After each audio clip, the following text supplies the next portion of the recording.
Valentine's Day, and if this is your first time you're hearing that today, I'm sorry. Good luck and make a card. Let's play Matchmaker without the swiping. Our first analyst is a die-hard Seahawks fan, but she'd rather be lovesick than seasick, and it is Mina Kimes. Our second analyst knows a thing or two about love because he's written a book or two about love, Dan Graziano. And our third analyst's first love was the Pits, but now he's winning awards and hearts on the big screen. Welcome, Ryan Clark. Mina, our first analyst, let's start with you. Contestant number one has spent some time in colder weather, but he's ready to warm up with some new love. Mina, who is Sam Darnold's perfect match? You know, Kevin, relationships are all about compatibility, and I think Sam Darnold might actually fit well with the Las Vegas Raiders. Here's why. Darnold showed in Minnesota, you give him good pass protection, he can really sling it. And while the Raiders don't have the best offensive line, it's a young group that has talented players. I think they would give him enough time to get the ball in the hands of playmakers like Brock Bowers, Jacoby Myers. This does not prohibit them from drafting a quarterback. It just buys them some time and would give Darnold another chance to be a starter for a team that I think would actually want to be with him, not just settle for him. That is a match only Elvis would love in a small little chapel that has the light on for 24 hours. Contestant number two is the ultimate protector of a two-time MVP, but now maybe looking for a new franchise to protect Graz. Who is Ronnie Stanley's perfect match? Well, it's great to be wanted, but it's even better sometimes to be needed. And if you watched the Super Bowl, you know the Kansas City Chiefs need some help at left tackle. Once upon a time, they acquired a tackle from the Baltimore Ravens, Orlando Brown. They could repeat that this year on the free agent market. If the Baltimore Ravens don't want Ronnie Stanley back, wouldn't be surprised to see the Chiefs poking around on him in free agency. He would solve a major need of theirs. And of course, not that this isn't true with the Ravens, but every free agent wants to sign with a team that gives them the best chance to win a championship. And finally, contestant number three's been the second choice in Cincinnati, but he's ready to be someone's number one and only RC. Who is the perfect match for T. Higgins? This may come as a surprise, but I'm going to say the Washington Commanders and Jaden Daniels. And look, it's Valentine's Day, and everybody wants to be the one. But football is different. It's okay to be a QB or a wide receiver polygamist. And with a guy like T. Higgins, he's already been a brother wide receiver along with Jamar Chase. So bring him over with T. Higgins. Yes, he won't get all 7 days, but he may get 4. And on that special night, when he's the number one, he'll get to shine and be on the arms of the great Jaden Daniels. Ooh, okay. We see that potential love connection. And I'm done with this. There's no doubt that the Bengals have had more success when T. Higgins is available. I've peaked in my career, guys. This was it. Bengals went 8-4 when Higgins last season compared to 1-4 when he didn't. They averaged more points per game, and Joe Burrow averaged 23 more yards per game. And interestingly enough, Jamar Chase loved it when T was there. Look at the numbers. Because, of course, the focus of the defense, not just on number one, it was help there on the other side. So, Graz, we heard Joe Burrow, and let me tell you, if a mic was hot, Joe Burrow was talking all last week on Radio Row, explaining the situation, and he made it sound so easy and simple about, hey, how do we keep the family together here? Is it that simple? Well, no, obviously, no, it's not that simple, and there's a couple of reasons why. One, what is Joe Burrow actually talking about in terms of his willingness to work with his own contract? Is he willing to give back money the way Aaron Rodgers did when he got to the Jets? Or is he just talking about kicking the can down the road in terms of cash and cap? So that has yet to be answered. But regardless of that, the biggest obstacle the Cincinnati Bengals face in signing any free agent ever is their preferred contract structure. They insist on a contract structure that they do not guarantee any money beyond the first year.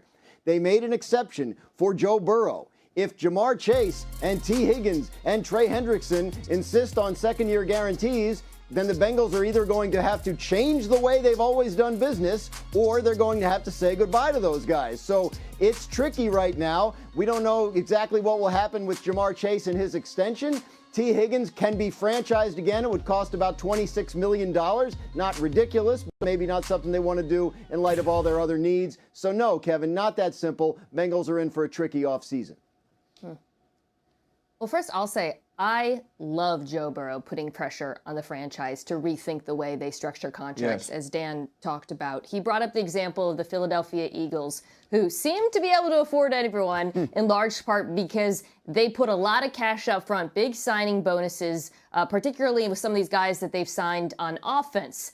That's great. And I do think if the Bengals did that, they could retain more of their free agents. The problem for them, though, is unlike the Philadelphia Eagles, they have drafted extremely poorly on defense. This is part of the reason why the Eagles are able to spend so much on offense, is that they hit on so many picks on defense. The Bengals, unfortunately, have not. And then the other issue with Higgins in particular, RC can speak to this as well, he is so far and away the gem of free agency, the receiver that many teams will want, that even if they restructure Burrow's contract and give big signing bonuses and could afford him, they might still get priced out because he's in so much demand and other teams are willing to break the bank. So it's not impossible, but I do think it would be difficult.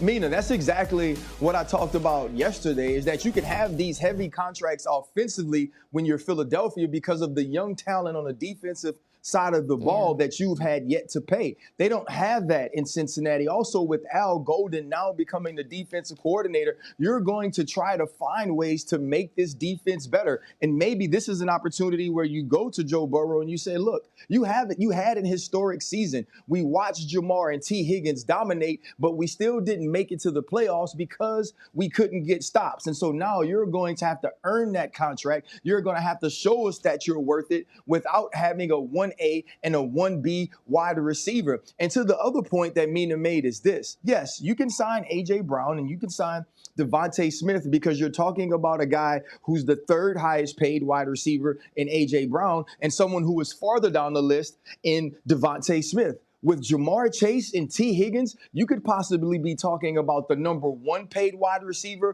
by a large amount in Chase and the number 2 or 3 guy in T. Higgins. Yeah, and no matter how many points you put up, you still got to stop somebody. Keep in mind the Bengals had 4 losses this season when they scored 30 points or more. Tied for the most in NFL history. Keep in mind, if they would have made the playoffs, that MVP could have been Joe Burrow's because that defense let him down each and every Let's talk about this because there's a lot to unpack here. First off, I love the creativity in this segment.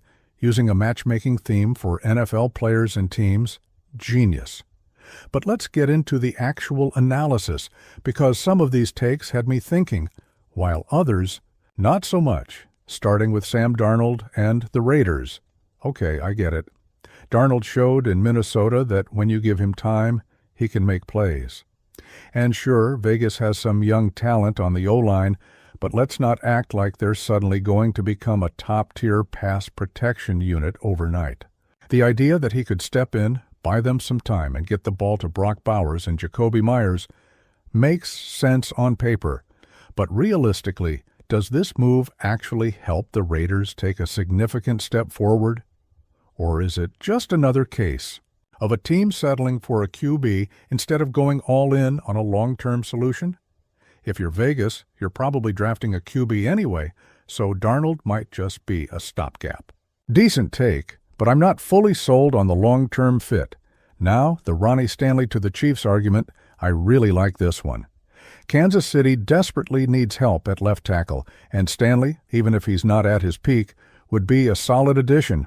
The comparison to the Orlando Brown situation makes total sense. And if the Ravens aren't interested in bringing Stanley back, I could absolutely see the Chiefs making a move.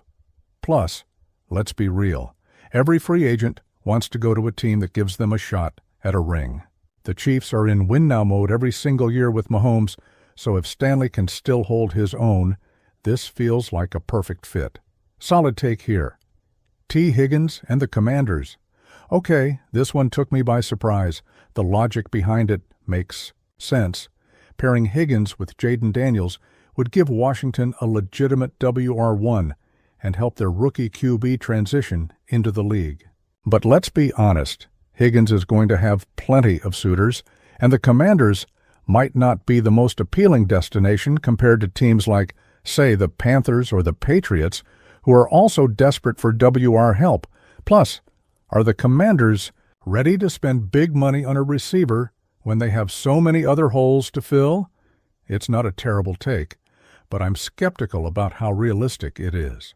And then we get to the Bengals situation. Man, this is where it really gets interesting. Joe Burrow putting pressure on the franchise to rethink how they handle contracts is exactly what you want to see from your franchise QB. The Eagles' comparison is spot on.